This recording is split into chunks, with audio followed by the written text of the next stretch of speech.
What is going on, guys? This video is going to be how I made $2,000 trading nasdaq futures during London session. First, I'm going to walk you through my higher time frame analysis with no drawings on the chart. Just try to imagine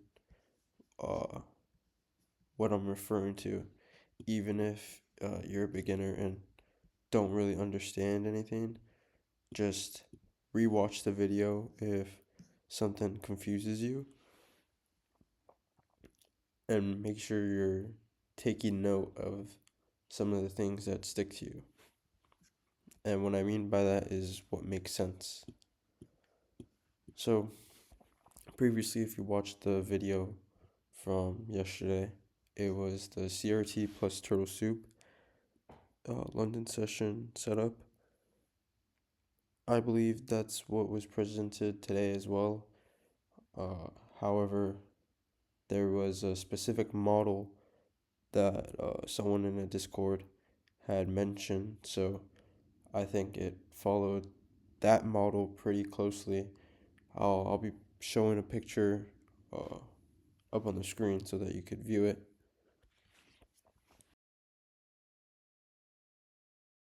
So, following CRT, right, we take this accumulation candle.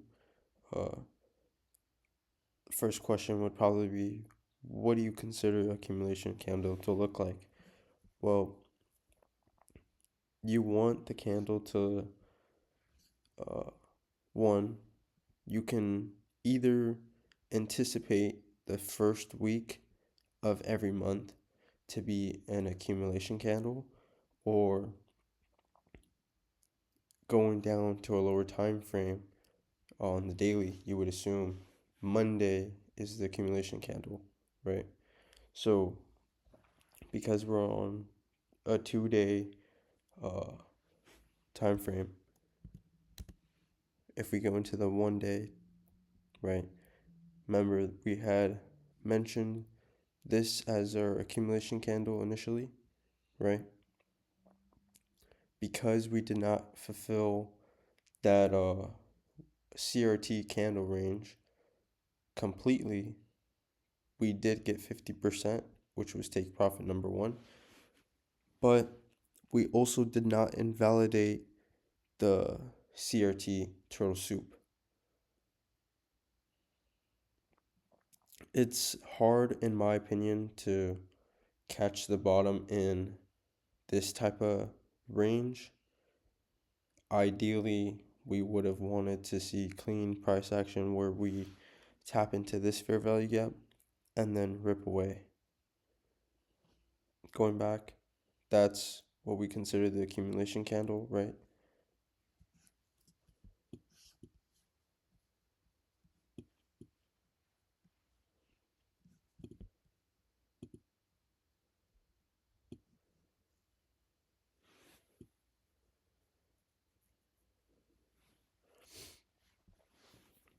So going down to the 4-hour time frame, right?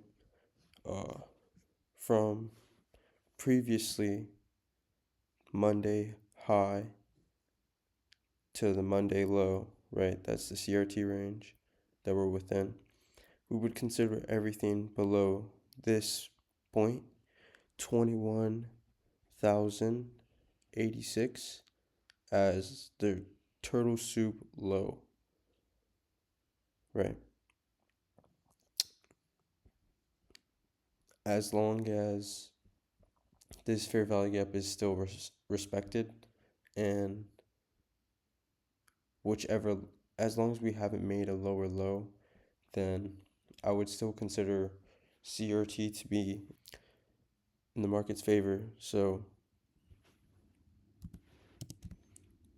knowing that we're following CRT on the higher time frame, what we would want to look for is a turtle soup within a turtle soup, or a clear sign of a breakup market structure shift and a fair value gap entry or order block entry. It's really what you're comfortable with. If you like inversions, you use inversions, but me personally, I like to use fair value gap because that's what makes sense to me.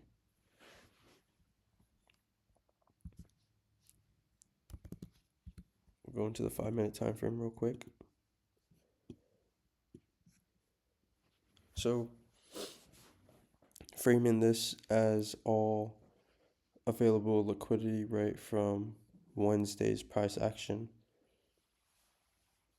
all choppy sell side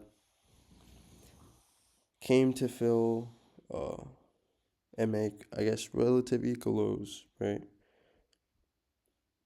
Getting into the model entry, we look at 2 o'clock. 2 a.m. is the start of London session. That's when price can enter what ICT refers to as a kill zone. During these kill zones is when price action will fulfill draws on liquidity and focus on the higher time frame bias, or I should say narrative. So this model requires accumulation before the time of the kill zone, followed by a sign of manipulation, SMT, and turtle soup. Only then will Q3 distribution happen and you can catch your inversion or a fair value gap entry. Now, I don't use inversions, so someone would probably tell you that there's an inversion set up here, clear as day, or here. I'm not sure. But if you use inversions, this model is probably going to be your go-to model. Going down to the 1-minute time frame.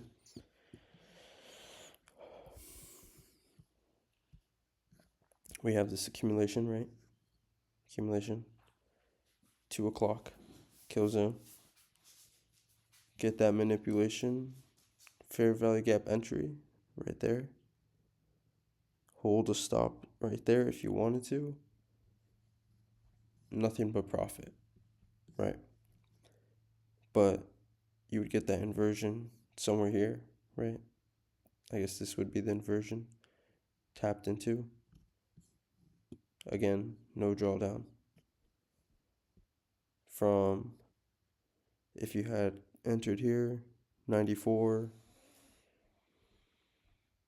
almost 100 handles in this one move during London session.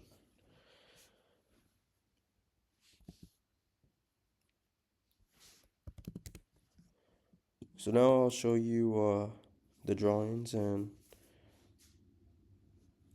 hopefully it looks a bit clearer and now you understand what I was pointing out to.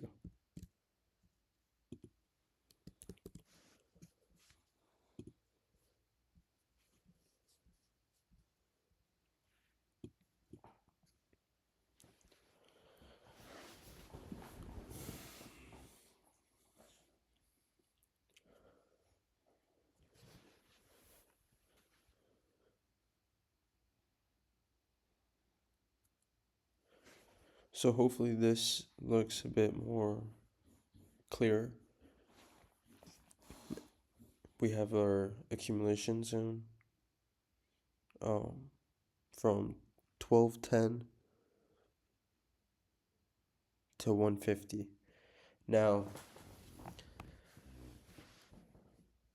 in hindsight, not knowing this, right, it's kind of crazy because for context, at 1210 and any time at a 50, so let's say 1250 and 1210 or 950 or 910, those are significant macros within price action.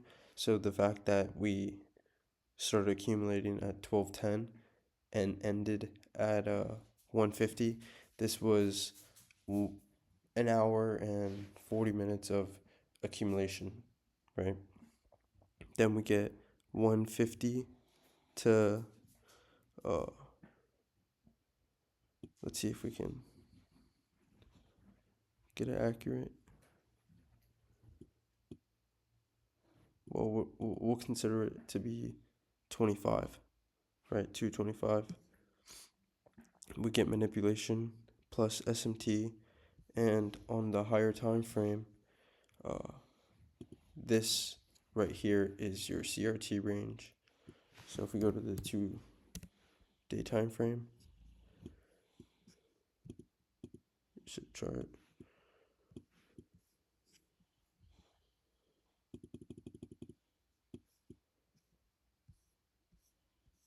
I don't know why it's so ugly, but so we have that CRT range, right? That would be outside. This black line would be outside the range to be turtle soup. This would be take profit number 1, 50%. Take profit number 2, 100% of the range. So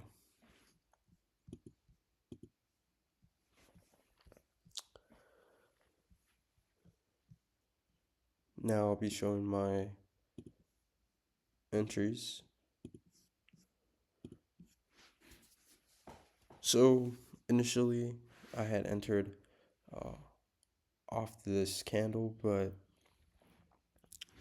as everyone will face during trades, you get emotional and sometimes you want to close the trade or add more leverage, de-risk, whatever the emotion may be. For me, it was close the trade and miss out on the opportunity to basically make money. Then again, got emotional, seeing price go in my direction, in my bias. So entered it once again, but then getting, choppiness on a 1 minute time frame, not being patient enough, in a zone that I marked out, made me nervous again. So I wanted to stop out before I was in drawdown. Notice that this respected the box that I drew out and decided to enter once again. This time, I told myself, you know what, I'm gonna take the 10 handle risk and call it good. So then I see price respecting, added another contract. You see this ICT order block, right?